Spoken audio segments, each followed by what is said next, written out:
Okay, so we're going to go through this quite quickly. I can't find any traditional methods that people review albums online, so what I'm going to do is I'm just going to give you an overview of my album, track by track, and the album is called Watched Over by Machines of Loving Grace, and I'm David Gates, and I wrote it, recorded it, performed it, wrote the theme tune, sung the theme tune, etc.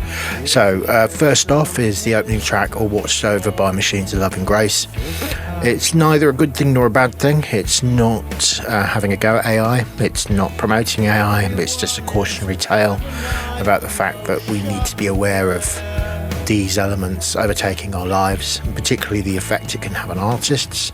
Already I know people who are physical artists who are losing work, and eventually we're going to reach a point, I feel, if we're not careful, that all forms of creative endeavour are going to become irrelevant, and with that as well, not very good. To cut a long story sideways, it's going to be shit, because it'll be very homogenised and it'll just be what a machine wants us to have, rather than what an artist believes is necessary for us to see, which is a bit more of a challenge.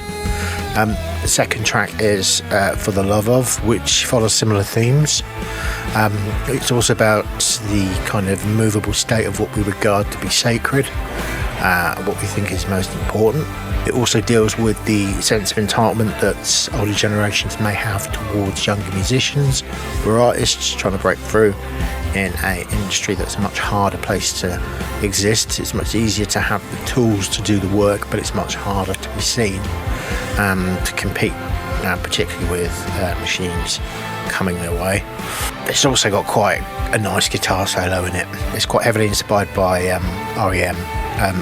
I tried to do like a similar What's the Frequency Kenneth kind of guitar sound to it, but it didn't sound like it, but I like it anyway. Third track's Methuselah.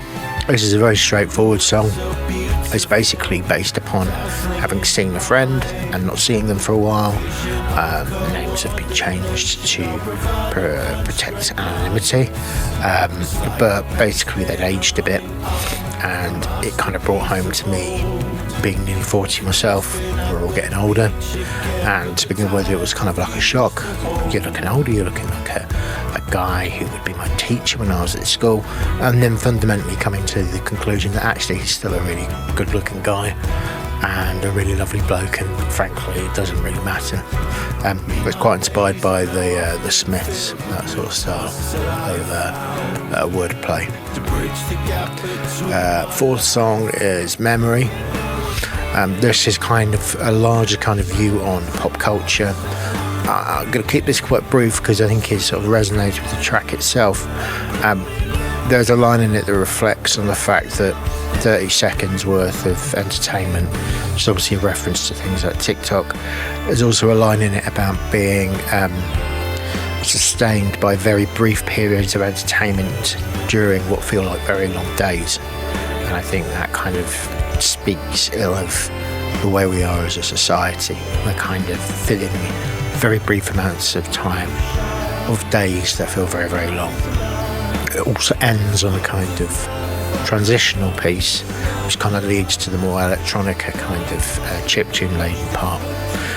The next track is Preparing for Emergencies. This is one of my favourites. It's very heavily inspired by Luckhash, who's a great chiptune artist.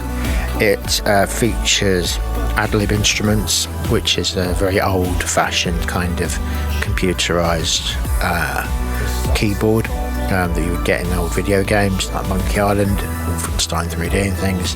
And basically it's just about your human propensity to want to stock up, want to prepare, want to worry, want to hoard, want to keep hold of things, when really none of it matters. The slight thing could change and it's all going to be for no good at all. It's also based upon a leaflet that was sent out in the early 2000s, I think, to the British public by the government in relation to terrorism. Not about terrorism, but I just always like the title. Next track's called Rebranded. This is also in the kind of vein of the electronica school of thought. Don't really want to comment particularly on the contents of it because it's quite personal, but it can mean whatever you want it to mean. It sounds quite a bit like trying to stay with standards of beauty and outward appearances whilst not being able to achieve them. A couple of people have said that. It's not what it's about, but if that's what you get from it, that's grand. After that is a very brief track called Predictable Symphony. Again, this is a very short track. I don't really want to go into the meaning of it particularly, but what it does do is it bridges the gap between the electronic phase of the record back into the more rocky phase, which is kind of like a rocky combination of both. And that goes into Futurist, which is a piece about me being an autistic person and looking back in my childhood, remembering in hindsight how I wasn't particularly bothered by the presence of other human beings or other people, but in fact more bothered about the relationship I had with my Commodore 64. So it's that kind of thing of it's not a normal thing for a person to feel, and it's quite difficult to wrestle with later on in life. Acceptable Limits of Being Sick. That is a track that is just basically about the way that we in society will have all these kind of, it's Mental Health Thursday, and always talk to other people about mental health, and always but still nothing ever gets done about it. We're all welcome to talk about it, we're all welcome to share our experiences, we're all welcome to go to groups, but when it comes down to it, society doesn't really give a shit. So as long as you're ticking certain boxes, you're functioning, and you're turning over a profit, you're fine as far as society is concerned. For Catherine O. the Sea, this is a more personal track. This is basically a song about a girl I knew in rehab, who I often used to remark to that she looked like a starlet from 1920s silent cinema, because she had very expressive eyes. She was a very lovely girl. Unfortunately, she passed away a few years ago.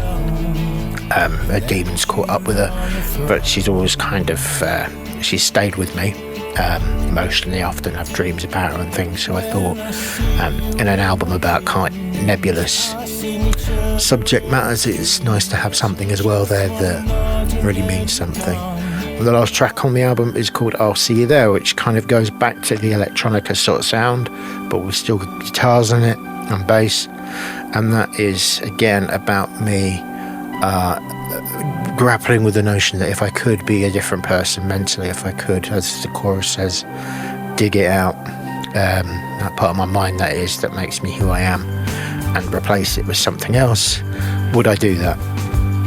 And the reason I would do that, I haven't really reached a conclusion. I probably would, to be honest, so that I could be a better father and a better partner to the people that I love. Although I do try my best, it's always going to be difficult when your brain functions in a different way to other people's. But then I suppose being aware of these things and thinking about them is half the battle. So that's it. So that is my record, Watched Over by Machines of Loving Grace. It is out this Friday. I'm going to double check the date because I'm crap with dates. Yeah, so it's currently able to be pre-ordered for 50p. Sorry about that, that's just Bandcamp's policy.